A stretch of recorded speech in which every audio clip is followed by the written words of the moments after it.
Hey losers, it's Mike. I'm doing my broadcast from work. It's lunchtime, and change of scenery, I guess. This is my office. And hey, it's week 7. Yes, that's right. It's 7 weeks since I got my Roman-Y gastric bypass surgery. Can't believe it. 7 weeks. Incredible. Anyway, I have a busy plate of things to talk about today, and so I'm going to get right into it. Hope everyone's doing well. I hope everyone had a good week last week. I've been watching as many videos as I could. It's kind of out of commission for the last 5 or 6 days. And yes, I missed my Tuesday update, and this is being done Wednesday afternoon. I was a little bit busy last night. Don't go reading anything into that. It was just busy. Okay, so last week, I'm also looking at my monitor, so I'll be periodically looking in that direction.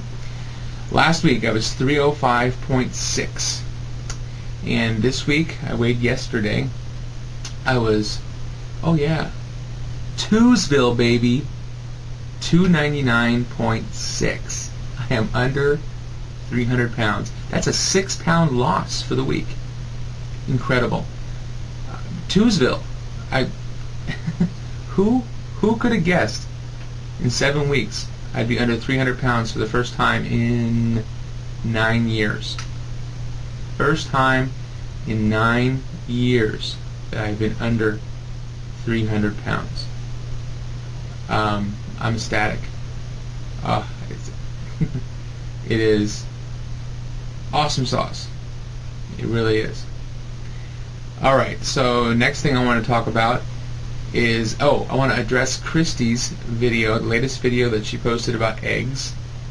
Well, it was really a coinkydink that she happened to post that video, and I saw it posted just as I came back from breakfast this morning.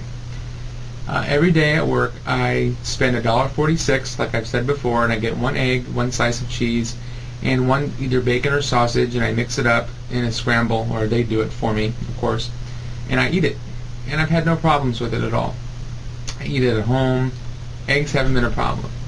However, today I added some wheat bread toast, and on the wheat bread toast, since dry toast kind of gets to me sometimes, I put 2 little containers of Promise spread on there.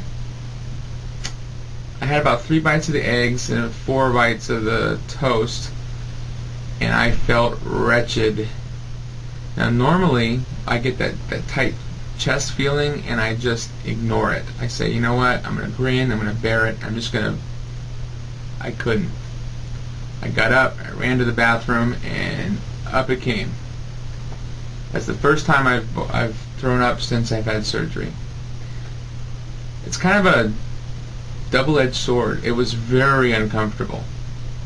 Before, during, and now still after. I don't feel quite that good.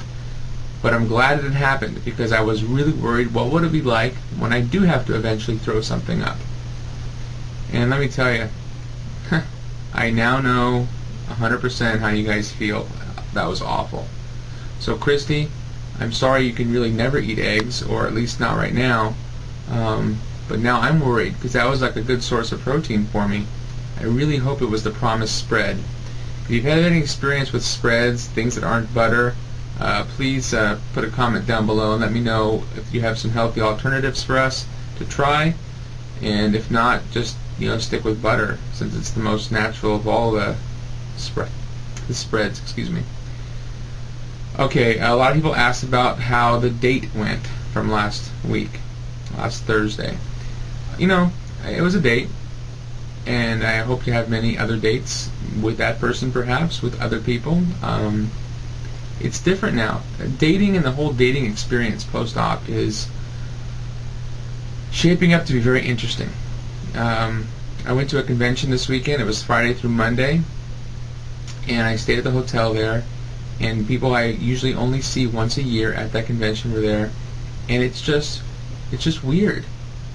People look at me differently. In a good way, trust me, it's in a good way. But it's a little unsettling sometimes when I'm walking down the hallway, where normally if I wasn't looking down as I used to when I was heavy, people, if I tried to look at them, would look away. They wouldn't, who's that fat guy? Now, they're making eye contact, smiling, winking. It's passing me, and then I can tell they're looking back. It's weird. And some people, like I said, I don't see but once a year, didn't even recognize me. I would stand right next to them and smirking, and their friends would see me standing there, and they knew who I was, or maybe they didn't. And then the person would finally acknowledge that someone was standing off their in peripheral vision, and they'd see me, and they'd be just shocked and surprised. It's like, oh my God, Mike, I can't believe it. So that was interesting. I had fun with that this weekend. The attention was incredible. The women actually striking conversations with me. Weird. I don't know if I can get used to it. I'm kidding. I'm sure I can get used to it. Anyway, I got a letter from a new subscriber, which really, it was in response to my response to the WLL community. And I'm going to share this letter with you because I think it's, well, it's a good letter. It really struck a chord in my heart when I read it. Here it is. I'm sorry if I look down. I just got done watching all of your videos, as I've been watching a lot of videos along the WLS road. But I got to your last video entitled Regarding WLL Weight Loss Surgery Topic. That was my black and white video. When you started talking about the roller coaster story, I started crying, like really hard. See, I had a story just like that. I was a sophomore, junior, or senior in high school, and I loved going to roller coasters. And I was in line for this really good one. And as you said in your story, the bar and chest bars didn't close, and 3 people had to push this thing closed on me. After about 10 minutes, it finally got done and shut down. But I noticed everyone was whispering and talking about me. I was in so much pain I could barely stand it, and I wanted it to be over. But what hurt the most was everyone looking at me. I'm now 21, and I haven't went to a park since because of that day. So as I said, I'm 21 and I have no clue what my real weight is. I'm trying to find an appropriate scale. My best guess is 500 plus. I've tried too many diets to count. I've had a personal trainer put me on a diet, and nothing seems to work at all. The more stuff doesn't work, the more I see hope fading. I was once on the WLS path and had to stop to leave for college. It just wasn't an option. Today I'm back home going to college in my hometown, and I really believe that this time is the right time. The time is now. This Wednesday, which is today, I have a doctor's appointment that I'm going to get a referral, hopefully, to get on the path once again. I really need this chance. I really think this is my last chance. Sorry for rambling on and leaving such a big letter, but hearing stories that you've done, or even that AJ has done, it's just nice to hear that I'm not alone.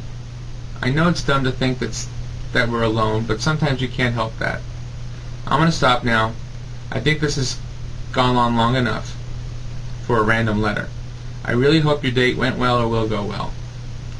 And that was from a male subscriber, and I'm not going to give the name because I respect the privacy issue.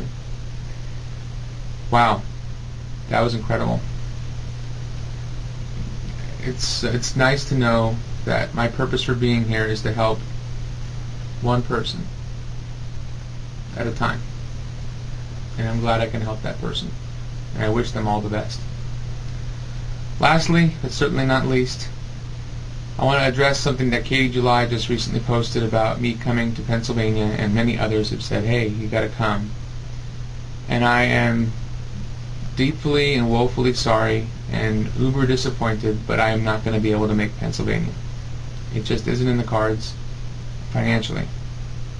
And I am devastated by it. And since I am running short on time, I'm going to cut it off at that. You can leave your comments, send PMs, send video responses, whatever you need to do. But if I talk about it too much longer, I'm going to get emotional, which I don't want to do here at work.